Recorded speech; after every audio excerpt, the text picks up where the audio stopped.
우리 옛말에 이런 말이 있습니다. 말은 태어나면 어디로 보내고요? 제주도로 보내고 사람은 어디로 보내라? 서울로 보내라.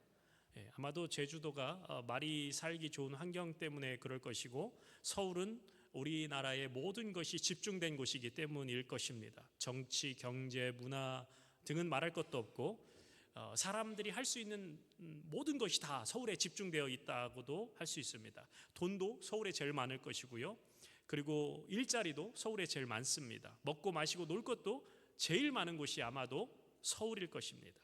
그래서 옛날 우리나라가 산업화가 한참 이루어질 때 시골이나 지방에서 사시던 분들이 출세하기 위해서 서울로 무작정 상경해서 도시가 급팽창했었습니다. 그래서 출세하려면 서울로 가야 한다.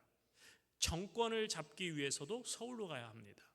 바로 예루살렘이라는 곳이 이스라엘 나라에 있어서 그런 도시였습니다. 예루살렘에는 정치 권력과 종교 권력의 심장부가 있기 때문에 만약 누군가가 이스라엘의 정권을 잡기 원한다면 예루살렘으로 진출해야 됩니다. 당시 팔레스틴 지역은요, 세 지역으로 분할되어 통치되어 있었기 때문에 서로 지역 감정도 있었지만, 그럼에도 유대인들을 하나로 뭉칠 수 있는 곳이 바로 이 예루살렘이라는 도시였습니다. 이스라엘의 왕이 되기 위해서는 예루살렘을 먼저 차지해야 되는 것입니다. 오늘 본문은 예루살렘에 예수님께서 입성하시는 장면입니다. 당시 유대인들은 유월절을 맞이하여서 많은 인파들이 예루살렘에 몰렸습니다.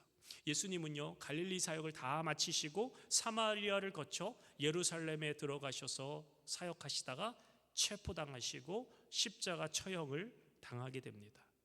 갈릴리 시골 출신의 목수의 아들로 이제 예루살렘에 들어와 종교 지도자들의 비위를 건드리고 그들의 권위를 손상시켰으니 무사할 수가 없었던 것입니다.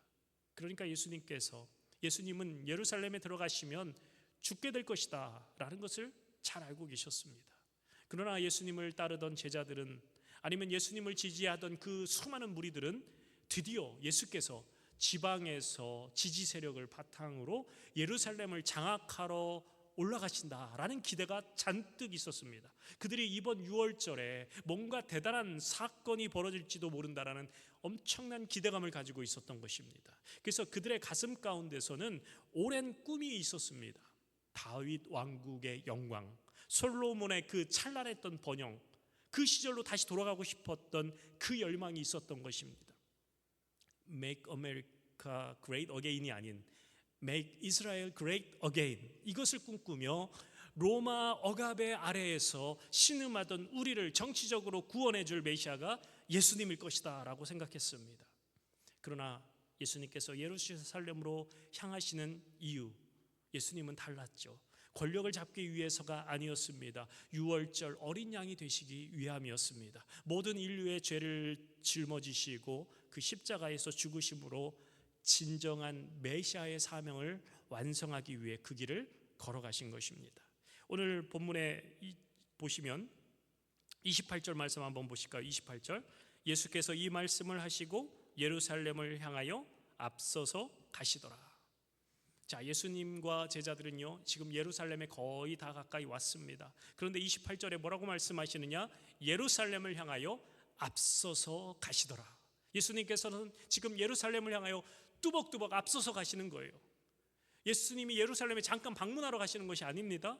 다시 돌아오지 못하는 마지막 길을 걷고 계신 거예요. 이 길을 성큼성큼 앞서서 걸어가고 계신 거예요. 무엇을 의미할까요?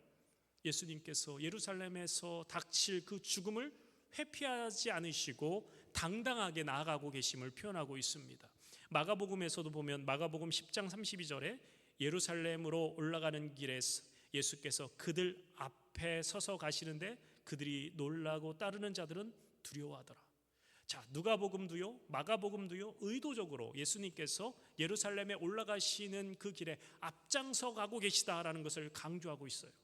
예수님께서 예루살렘을 향하여 앞서서 가고 계시다라는 것은 단지 다른 사람들보다 조금 몇 보 더 앞서서 가셨다라는 그런 의미 정도가 아닙니다. 예수님 지금 죽음을 단단히 준비하고 계신 거예요.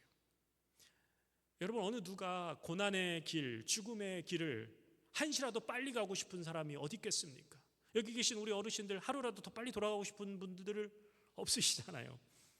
십자가의 고난, 십자가의 죽음이 예비되어 있는 그 예루살렘을 향하여 앞서가시는 그 예수님의 비장한 각오, 그 모습이 상상됩니다. 어쩔 수 없이 억지로 끌려가시는, 도살장에 끌려가시는 그런 모습이 아니라 하늘 아버지의 뜻을 따라서 능동적으로 담대하게 그 앞에 놓여 있는 그 부르심의 길을 걸어가고 계신 것입니다.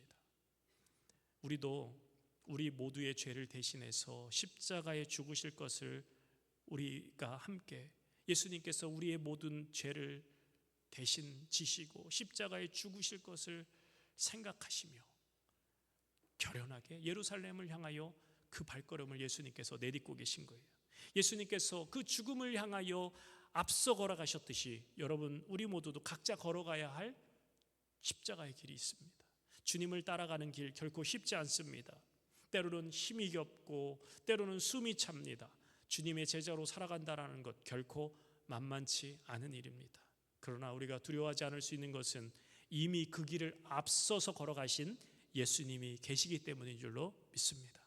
우리 인생길에서 언제나 늘 우리보다 앞서가시는 주님, 때로는 우리의 길이 고난과 역경의 길이라 하더라도 우리보다 앞서 행하시고 계시고 우리를 인도하시는 그 주님을 신뢰하며 걸어가는 길이 신앙의 길인 줄로 믿습니다. 자, 이제 예루살렘에 거의 다 도달했습니다. 감람산에 있는 벳바게와 베다니에 이르렀을 때 예수님께서 제자 둘에게 심부름을 시키십니다. 우리 30절과 31절 함께 읽습니다. 30절 31절 시작. 이르시되 너희는 맞은편 마을로 가라. 그리로 들어가면 아직 아무도 타보지 않은 나귀 새끼가 메어 있는 것을 보리니 풀어 끌고 오라. 만일 누가 너희에게 어찌하여 푸느냐 묻거든 말하기를 주가 쓰시겠다 하라 하시매. 자, 예수님은 참 이상한 심부름을 시키시죠. 맞은편 마을로 가서 아무도 타보지 않은 나귀 새끼를 풀어 오라라는 것입니다. 누가 묻거든 주가 쓰시겠다 말하라는 것입니다. 참 인간적으로 생각해 보면 황당한 심부름입니다. 아니, 가서 돈 주고 사오라는 것도 아니고 그냥 풀어 가지고 오라는 거예요. 주인의 허락도 없이 말입니다. 황당한 심부름이죠. 그런데 제자들은 어떻게 합니까? 이 말씀을 듣고 일단 순종합니다. 이해할 수 없는 명령이지만 주님이 하라고 하시니까 마을로 내려갔습니다. 묶여있는 나귀 새끼를 풀자 나귀 주인이 손살같이 나와가지고 묻습니다. 여보시오, 지금 뭐 하는 거요? 지금 도둑질 하는 거 아니요? 아니, 그게 아니고요, 주님께서 쓰시겠다라고 하십니다. 그러니까 주인은 아무 말 없이 고개를 끄덕였습니다. 아마도 이 장면에서 제자들이 놀랐을 것이죠. 그리고 깨닫게 되었습니다. 주님 이 모든 상황을 알고 계시고 준비해 놓고 계셨구나. 여기서 주가 쓰시겠다라고 할 때 이 주라는 말은 헬라어로 크리오스입니다. 주인이고 통치자라는 뜻입니다. 예수님께서 이 세상의 진정한 주인이시다라는 선언입니다. 이 나귀도 주님의 것이고 나귀의 주인도 주님의 것이고 이 세상 모든 만물이 다 주님의 것이다. 우리 성도 여러분, 우리 주님이 나의 모든 것의 주인이심을 믿으십니까? 아멘. 내 생명도 주님의 것입니다. 내 물질도, 나의 시간도, 우리가 살아온 모든 날들도 주님의 것임을 믿습니다. 이민자로서 우리가 살아오면서 여기까지 오는 일이 결코 만만치 않으셨을 것입니다. 고국을 떠나 낯선 땅에서 뿌리를 내면서 살아오는 것 쉽지 않은 일이었습니다. 말도 안 통하고 문화도 다르고 그래서 외롭고 힘든 날들도 많았습니다. 그런데 그 모든 날들이 내 힘으로 살아왔다라고 생각하십니까? 아니죠. 그 모든 날들을 주님이 붙들고 계셨다는 거예요. 여러분이 모르는 사이에, 여러분이 지쳐 기도할 수조차 없는 그 순간에도, 그 눈물을 흘리며 지새웠던 그 밤에도 주님은 여러분의 손을 한순간도 놓지 않으셨다라는 거예요. 왜요? 그분이 내 인생의 진짜 주인이시기 때문에. 나귀의 주인이 주가 쓰시겠다라는 그 말 한마디에 순순히 자신의 나귀를 내어드렸듯이 우리의 인생도, 나의 남은 날들도 주님께서 쓰시겠다 하시면 기꺼이 내어드릴 수 있는 저와 여러분 되시길 축원합니다. 내 것이라고 생각했던 모든 것 사실은 내 것이 아니라 주님의 것이었습니다. 내 자녀들도 주님의 것이고 나의 건강도 주님의 것이고 내가 평생 일구어온 일들도 모두 주님께서 잠시 우리에게 맡겨주신 것입니다. 우리가 그 사실을 깨닫는 순간 우리의 삶은 비로소 자유로워집니다.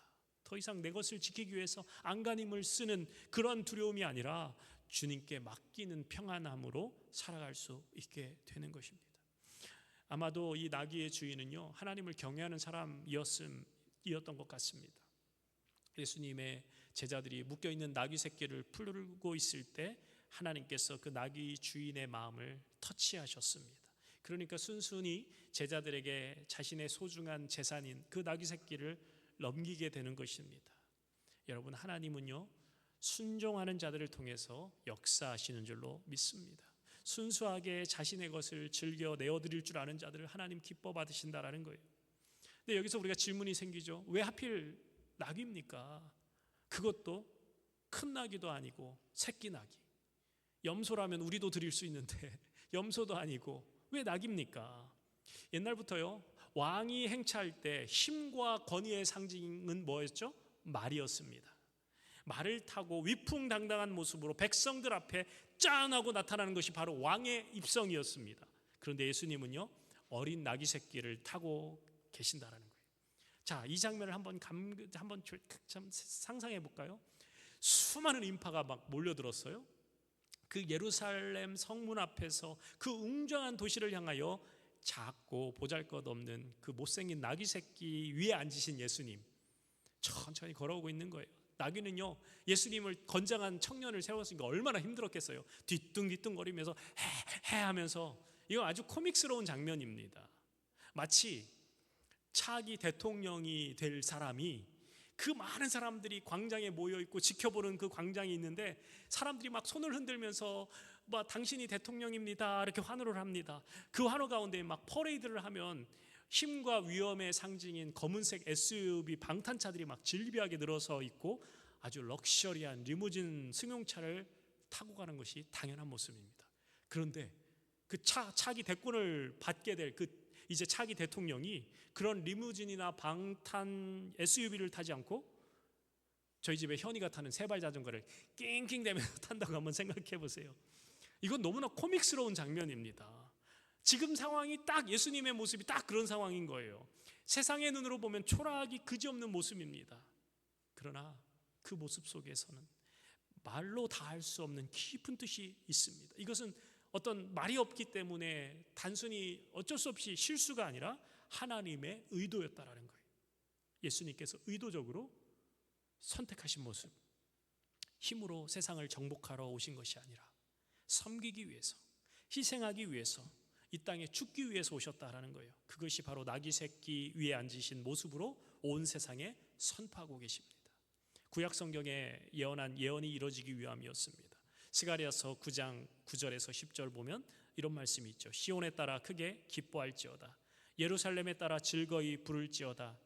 보라, 내 왕이 내게 임하시나니 그는 공의로우시며 구원을 베푸시며 겸손하여서 나귀를 타시니 나귀의 작은 것 곧 나귀 새끼니라. 내가 에브라임의 병과 예루살렘의 말을 끊겠고 전쟁하는 활도 끊으리니 그가 이방 사람에게 화평을 전할 것이요 그의 통치는 바다에서 바다까지 이르고 유브라데 강에서 땅끝까지 이르리라.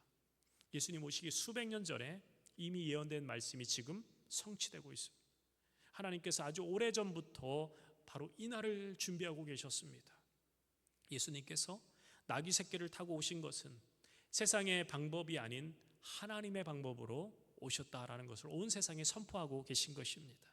스가랴서는 오실 메시아가 에브라임의 병거를 끊고 예루살렘의 말을 끊고 전쟁하는 활도 끊으실 것이다 라고 말씀합니다. 칼과 창, 이것은 힘과 권력의 상징입니다. 세상을 바꾸는 것이 아니라, 그렇게 힘으로 세상을 바꾸는 것이 아니라 화평으로, 섬김으로, 희생으로 세상을 다스릴 것이다 라는 예언입니다. 하나님 나라는 세상의 힘으로 세워지는 나라가 아닙니다. 겸손과 희생과 사랑으로 세워지는 나라인 줄 믿습니다. 예수님이 그것을 나귀 새끼 위해서 온몸으로 퍼포먼스로 보여주고 계신 것입니다. 자, 여러분, 나귀 한번 생각해 보세요. 나귀는요, 생각하면 보잘것없는 동물입니다. 힘도 없고 빠르지도 않습니다. 무거운 짐을 싣고 다니는 천한 동물입니다. 사람들의 눈길을 끄는 동물이 아니에요. 그러나 동시에 나귀는요, 겸손과 평화를 상징하는 동물입니다. 우린 여기서 놀라운 사실을 하나 발견하게 됩니다. 예수님께서 이 땅에 처음 오셨을 때 어디에 태어나셨죠? 화려한 왕궁입니까? 아니죠. 따뜻한 방 안입니까? 아니죠. 베들레헴의 차가운 마구간이었습니다. 근데 성서학자들은요, 그 마구간의 구유가 말의 구유가 아니라 나귀의 구유였을 것이다 라고 말을 합니다. 그러니까 예수님께서 나귀의 밥그릇에, 나귀의 구유에 태어나셨고, 그리고 이제 십자가를 향해서 나아가시는 그 마지막 길도 나귀를 타고 가시는 거예요. 처음도 나귀, 마지막도 나귀. 이것은 우연이 아닙니다. 바로 예수님이 걸어오신 그 길의 본질입니다. 높아지려 하지 않으시고 군림하려 하지 않으시고 처음부터 마지막까지 낮고 천한 자리를 선택하셨다. 섬기기 위해서, 희생하기 위해서, 우리를 구원하시기 위해서 그 길을 묵묵히 걸어가신 거예요. 이 모습이 바로 우리 주님의 모습입니다. 저는 오늘 본문을 묵상하다가 한번 나귀의 입장에서 한번 생각해 봤어요. 나귀, 평생 무시당하죠. 무거운 짐을 짓죠. 험한 길을 걸으며 누구도 알아주지 않습니다. 잘난 것도 없고 내세울 것도 없는 존재. 사람들은 언제나 누구를 바라보느냐? 멋진 저 말을 바라봅니다. 나는 주목하지 않는 거예요. 그런데 어느 날 예수님께서 나를 선택해 주신 거예요. 저 크고 강한 멋진 그 백마를 선택한 것이 아니라 보잘것없는 나 같은 어린 나귀 새끼를 주님이 선택하셨어요. 그리고 내 등에 올라타신 거예요. 나귀가 예루살렘에 입성하려는 순간 놀라운 일이 벌어집니다. 수많은 사람들이 거리로 쏟아져 나왔습니다. 종려나무 가지를 흔들면서 환호합니다. 어떤 이들은 자신의 겉옷을 벗어서 깔아줍니다. 이 나귀 입장에서는요, 지금까지 한 번도 경험해보지 못한 환대를 지금 경험하고 있는 거예요. 나귀의 마음 가운데 나귀가 생각할 수 있다면 어떤 감정이 밀려왔을까요? 이렇게 난생 처음으로 사람들이 자신을 향해 손을 흔들어주고 박수를 쳐주고 환호해주고 극진히 대접해주는 이 모습. 그러나 그 환대는 누구의 것이었어요? 나귀의 것이 아니었어요. 나귀 등에 타고 계신 예수님을 향한 것이었어요. 나귀가 특별해서가 아니라 나귀 등에 누가 타고 계시느냐가 그것의 전부였습니다. 만약 이 순간에 나귀가 착각했어요. 드디어 세상 사람들이 나를 알아보는구나, 나를 이렇게 귀한 존재로 알아보는구나 하며 고개를 쳐들고 뽐내기 시작하면 어떻게 될까요? 예수님은 그 등에서 떨어지십니다. 더 이상 그 나귀를 타실 수가 없습니다. 성도 여러분, 바로 우리가 그 나귀입니다. 우리가 하나님의 자녀로 불림을 받은 것도 내가 특별히 잘나서가 아니라 내가 무언가를 이루었기 때문이 아니라 오직 예수께서 우리를 선택하셨기 때문인 줄로 믿습니다. 나는 연약하고 나는 부족하지만 주님이 우리의 등에 타고 계시기 때문에 우리가 존귀한 존재가 된 것입니다. 우리가 받는 이 모든 사랑과 존경과 은혜는 나를 향한 것이 아니라 우리 안에 계신 주님을 향한 것인 줄로 믿습니다. 우리가 이것을 잊는 순간에 교만이 찾아오는 거예요. 그리고 그 교만이 찾아오는 순간 주님은 더 이상 나를 통해서 일하실 수 없게 되는 거예요. 겸손하게 낮은 자리에서 우리 주님을 모시고 걸어가는 나귀처럼 그렇게 살아가는 것이 우리 그리스도인의 삶인 줄로 믿습니다. 우리가 하나님의 자녀로 누리는 모든 은혜와 복은 내가 잘났기 때문이 아니라 하나님 앞에 내가 무언가를 이루었기 때문이 아니라 오직 주께서 나를 선택하셨기 때문, 우리를 끝까지 붙들고 계시는 그 주님 때문인 줄로 믿습니다. 내가 높아지려는 순간, 내가 대접받으려는 것, 이것이 당연하다라고 여기는 그 순간 주님은 더 이상 그 부족한 나귀를 통해서 일하실 수 없게 되는 거예요. 그래서 우리는 늘 그 은혜 앞에서 겸손하게 살아갈 수밖에 없다라는 거예요. 다른 복음서에 보면은요, 큰 무리가 예루살렘에 입성하는 예수님께 나와 큰 소리로 이렇게 외쳤습니다. 호산나, 찬송하리로다. 호산나. 군중들이 그토록 열렬하게 환영했던 것입니다. 자신의 겉옷을 길에 깔았습니다. 영화제 같은 데 보면은 영화 배우들이 이렇게 걸어갈 때 레드카펫을 깔아주잖아요. 왕을 위해서 일종의 그 레드카펫을 지금 까는 것입니다. 지금 왕의 행진이 시작된 것입니다. 지금 군중들은 자신들이 오랫동안 기다렸던 저 메시아 예수가 왔다라는 그 사실에 막 흥분하고 있어요. 이 장면은 로마 당국이 봤을 땐 심상치 않은 모습이었습니다. 황제가 정복한 도시에 입성할 때 바로 이런 방식으로 입성했기 때문입니다. 백성들이 환호하고 길가에 옷을 깔고, 이것은 로마 황제의 권위에 도전하는 충분한 그 도전으로 받아들일 수밖에 없는 장면이었습니다. 아마 로마 당국자들이 바짝 긴장하고 있을 것입니다. 유대 종교 지도자들도 분노했을 것입니다. 그들의 눈에 예수는 반드시 제거해야 할 위험한 존재로 보이는 것입니다. 그러나 예수님은 그 모든 시선을 아시면서도 멈추지 않으셨습니다. 두려워하지 않으셨습니다. 묵묵히 그 길을 걸어가고 계셨습니다. 호산나, 이 말의 뜻이 무엇입니까? 히브리어로 지금 우리를 구원하소서. 한번 따라서 해볼까요? 지금 우리를 구원하소서. 이게 무슨 뜻이 뭐라고요? 호산나라는 뜻이에요. 절박한 외침을 지금 백성들이 하고 있는 거예요. 오랜 세월 그 정치적인 억압과 고통 가운데 살아오면서 힘겹게 살아온 그 백성들의 간절한 외침을 호산나에 담고 지금 부르짖고 있는 거예요. 그런데 그들이 원하는 그 구원이 무엇입니까? 그 모습을 보면 우리 안에 있는 우리의 모습을 또 발견할 수 있습니다. 그들은요, 호산나, 우리를 구원하소서, 로마의 억압에서 우리를 해방시켜 주옵소서, 호산나, 내 병 고쳐 주시옵소서, 호산나, 배부르게 해 주십시오, 호산나, 우리의 자녀들 잘 되게 해 주십시오, 우리의 삶을 더 편하고 풍요롭게 만들어 주십시오. 그들이 원했던 메시아는 자신들의 현실적 문제를 해결해 줄 능력자였습니다. 고통을 없애주고 배를 채워주고 원수를 물리쳐줄 그런 왕을 원했던 것입니다. 여러분, 우리도 혹시 그렇지 않습니까? 내가 드리는 기도 가운데 우리가 외치는 호산나 속에 그저 내 삶 더 편하게, 더 풍요롭게, 더 건강하게 만들어 달라는 기도가 전부는 아닌지, 예수님을 내 삶의 주인으로 모시는 것이 아니라 내 문제 해결해 주는 도구로 삼고 있는 것은 아닌지, 우리가 이 고난 주간에 우리 자신을 한번 깊이 들여다보아야 합니다. 근데 이 뜨거운 환호 속에서 예수님 어떤 반응을 보이셨나? 오늘 본문으로 읽지 않았지만 우리 19장 41절과 42절은 이런 말씀이 있습니다. 41절, 가까이 오사 성을 보시고 우시며 이르시되 너도 오늘 평화에 관한 일을 알았더라면 좋을 뻔하였거니와 지금 내 눈에 숨겨졌도다. 예수님 뭐 하셨다고요? 우셨어요. 수많은 사람들이 지금 환호하고 있는 가운데 그 순간에 예수님은 눈물을 흘리고 계신 거예요. 얼마나 역설적인 장면입니까? 사람들은 지금 기쁨으로 메시아의 그 등장을 외치고 있는데 정작 그 환호를 받으시는 예수님은 눈물을 흘리고 계신 거예요. 예수님 왜 우셨을까? 예수님의 눈에는 그들의 그 겉모습이 아니라 그들의 마음속 그 깊은 내면을 보셨기 때문입니다. 호산나를 외치는 저 입술이 이제 며칠 후면 십자가에 못 박으시오, 십자가에 못 박으시오 라고 외치게 될 것을 예수님이 이미 아셨기 때문입니다. 지금 저렇게 열렬하게 환영하는 저 사람들이 자신이 진정 누구인지, 왜 예수님이 이 땅에 오셔야 했는지를 전혀 이해하지 못하고 있다는 것을 아셨기 때문입니다. 그들이 원하는 구원과 하나님이 준비하신 구원은 전혀 달랐어요. 그 간격이 예수님의 마음을 아프게 해드렸다는 거예요. 성도 여러분, 예수님 지금도 우리를 보시며 같은 마음 아니실까요? 주일마다 우리가 예배에 나와서 찬송도 부르고 기도도 드리고 말씀도 듣습니다. 그런데 예수님이 그 모습을 바라보시며 우리의 모습을 바라보시며 무슨 생각을 하실까? 야, 너희들 참 신실한 나의 백성이구나 라고 흐뭇해하실까? 아니면 혹시 2000년 전에 예루살렘 그 백성들을 바라보시며 흘리셨던 그 주님의 눈물을 지금도 거두지 못하고 계신 것은 아닐까? 우리가 드리는 이 예배 가운데 진정한 예수님을 향한 사랑이 있습니까? 아니면 내가 원하는 것을 위해서 그저 습관적으로 종교적인 행위를 하고 있는 것은 아닙니까? 우리가 외치는 그 기도 속에 진정으로 하나님의 뜻을 구하는 간절함이 있습니까? 아니면 내 뜻을 이루어 달라는 요구로 가득 차 있지는 않습니까?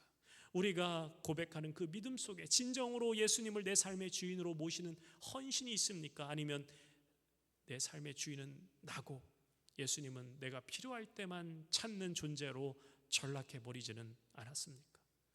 예수님은 우리의 겉모습을 보시는 분이 아니라 우리의 마음 가장 깊숙한 그 중심을 보시는 주님이신 줄로 믿습니다. 내가 입술로는 주님 주님 하면서 마음 가운데는 여전히 내가 왕 노릇하고 있다면 예수님은 지금도 우리를 바라보시며 눈물을 흘리고 계실 것입니다. 우리가 긴 세월 살아오면서 수많은 모진 풍파를 겪어오시면서 그 모든 순간순간마다 우리 주님 우리와 함께 하셨습니다. 내가 아는 사이, 내가 또 모를 때, 내가 너무 지쳐서 하나님을 잊어버리는 그 순간에도 주님은 우리를 바라보고 계셨습니다. 그 예수님께서 지금 이 자리에서 저와 여러분에게 묻고 계십니다. 너는 나를 진짜 알고 있느냐? 너는 나를 진정으로 사랑하느냐? 너는 나를 진정으로 따르고 있느냐? 이 고난 주간에 그 물음 앞에 우리 각자 조용히 서보기를 원합니다. 그리고 예수님의 그 눈물의 의미를 우리 마음 가장 깊은 곳에 새기기를 원합니다. 이 뜨거운 호산나의 함성이 채 식기도 전에 불과 며칠 후 너무나 충격적인 일이 벌어집니다. 호산나를 외쳤던 그 입술에서 이번에는 전혀 다른 함성을 내지르기 시작했습니다. 저를 십자가에 못 박으시오. 저를 십자가에 못 박으시오. 그 사람들은 같은 사람들이었습니다. 같은 입술이었습니다. 며칠 전만 해도 종려나무 가지를 들고 왕을 환호했던, 호산나 했던 그들이 이제는 예수의 죽음을 외치고 있습니다. 어떻게 이런 일이 일어날 수 있을까요? 그들이 기대했던 메시아의 모습과 실제 예수님의 모습이 달랐기 때문입니다. 그들은 로마를 무너뜨릴 강력한 정치적 메시아를 원했습니다. 그런데 예수님 아무런 저항 없이 저들에게 잡혀버리셨습니다. 재판장 앞에서 아무 말도 하지 않으셨습니다. 그들의 눈에는 예수님 무능하고 나약한 존재로 보였습니다. 기대가 크면 실망이 큰 법이죠. 그리고 그 실망은 분노로 바뀌게 되었습니다. 그 분노가 저 사람을 십자가에 못 박으라는 함성으로 터져나온 것입니다. 이것이 인간의 본성이죠. 예수님을 나의 기대와 나의 뜻대로 따르려 할 때 결국에는 실망하게 됩니다. 분노하게 됩니다. 그리고 마음속으로 우리 여전히 예수님을 십자가에 못 박고 있는 줄도 모릅니다. 호산나와 십자가에 못 박으라는 이 두 가지 함성, 이 두 외침 사이의 거리는 생각보다 멀지 않다라는 거예요. 내 뜻대로 주님을 따를 때 우리는 언제든지 호산나에서 십자가에 못 박으라는 그렇게 외칠 수 있는 존재들이 된다라는 거예요. 그래서 우리는 늘 이 질문을 우리 자신에게 던져야 됩니다. 나는 진짜 주님을 따르고 있는가? 아니면 내 뜻을 이루기 위해서 주님을 사용하고 있지는 않은가? 호산나, 저 부자 되게 해주세요. 호산나, 소원 성취하게 해주세요. 호산나, 건강하게 해주세요. 호산나, 우리 자녀들 성공하게 해주세요. 내 방법대로 호산나를 외치고 내 방법대로 예수님을 따르는 것입니다. 그렇게 내 방법대로 예수님을 따르게 되면 심각한 문제가 뭐냐면요, 거기에는 영생이 없다라는 사실입니다. 거기에는 부활의 능력도 없다라는 거예요. 십자가의 죽으심이 없이는 부활의 영광도 없는 줄로 믿습니다. 예수님은 전혀 다른 것을 준비해 놓고 계셨던 거예요. 인간의 생각으로는 도저히 상상할 수 없는 훨씬 크고 깊은 그 구원을 준비해 놓고 계셨습니다. 군중들의 시선은 로마에 고정되어 있었습니다. 지금 당장 억압, 지금 당장의 고통에서 벗어나는 것, 그것이 그들이 원하는 전부였습니다. 그러나 예수님의 시선은 달랐습니다. 예수님은 로마를 보신 것이 아니라 죄로 인하여 죽을 수밖에 없는 온 인류를 바라보고 계셨던 것입니다. 유대인만이 아니었습니다. 이방인도, 가난한 자도, 부유한 자도, 배운 자도, 못 배운 자도, 이 땅에 태어난 모든 사람들이 예수님의 시선 안에 있다. 그 모든 사람들을 죄와 사망의 권세에서 완전히 해방시키시기 위해 예수님은 나귀를 타고 예루살렘에 들어가고 계십니다. 그 얼굴에, 예수님의 얼굴에 두려움이 없고 흔들림이 없고 오직 한 가지, 우리를 향한 깊고 변함없는 사랑만 가득하셨습니다. 긴 세월을 우리가 살아오면서 때로는 너무 힘들어서 주님이 어디 계신지 모르겠다라고 느꼈던 적도 있었을 것입니다. 그리고 내 기도가 하늘에 닿기는 하는 것인지, 하나님 혹시 나를 잊으신 건 아닌지 그런 생각이 드셨던 적도 있었을 것입니다. 그러나 여러분 기억하셔야 됩니다. 예수님은 그 모든 순간에도 우리를 위해 그 길을 두벅두벅 걸어가고 계셨다. 나의 죄를 짊어지시고 나의 아픔을 안으시고 나의 죽음을 대신하기 위해 묵묵히 그 십자가의 길을 걸어가셨습니다. 그리고 이것이 바로 복음입니다. 이것이 우리가 붙들어야 될 진리인 줄로 믿습니다. 세상의 어떤 것도 이 사랑을 대신할 수 없습니다. 오늘부터 고난주간이 시작됩니다. 예수님께서 나귀를 타고 예루살렘에 입성하신 이날부터 십자가에 달리시는 그날까지 우리는 일주일 동안 우리 주님이 걸어가신 그 길을 함께 묵상해 보길 원합니다. 이 거룩한 한 주간 동안 저는 우리 모두가 이 한 가지 질문 앞에 서기를 원합니다. 나는 지금 누구의 뜻대로 살아가고 있는가? 긴 세월 살아오면서 내가 하나님의 뜻이라고 여기면서 살아왔던 모든 것들, 사실은 하나님의 뜻이 아니라 내 뜻이었고 내 욕심이었고 내 야망이었던 것 아니었는지 조용히 우리 자신을 돌아보길 원합니다.